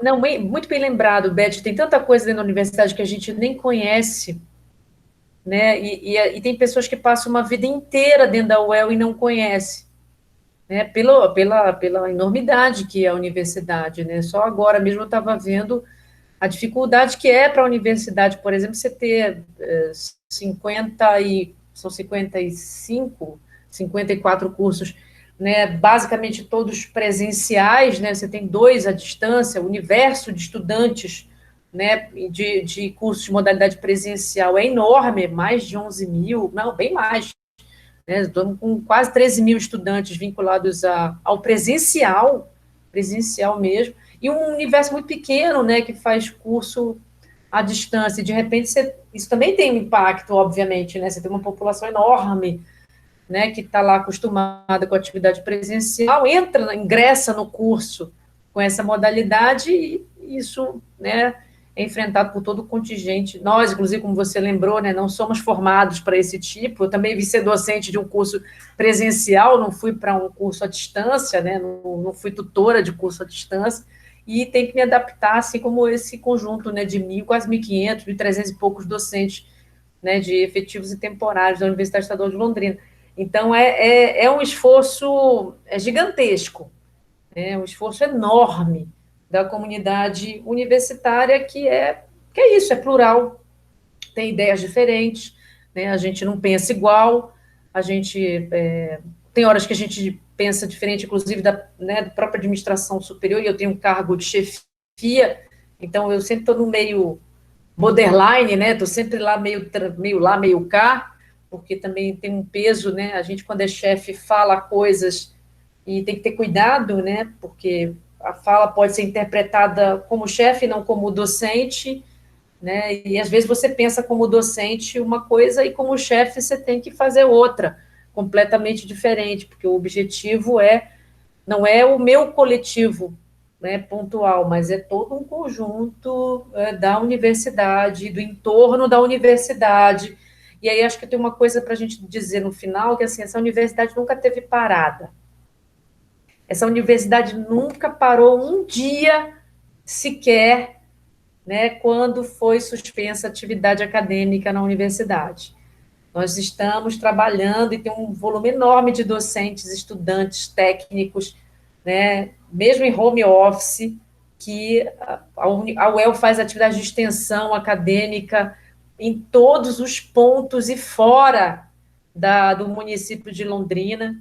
Então, acho que isso a gente tem que lembrar, né, para quem for acessar no futuro esse material aqui, lembrar que a gente está, né, desde o dia 17 de março, trabalhando incansavelmente dentro da universidade, né, para minimizar os efeitos da pandemia, produzir todo tipo de material, informação, etc., né, e o SEBEC não parou nem um segundo também nesse período, né? Então, mais uma vez está aí na telinha a divisão de apoio administrativo, divisão de serviço social, seção saúde mental, WhatsApp 43 9994 6191.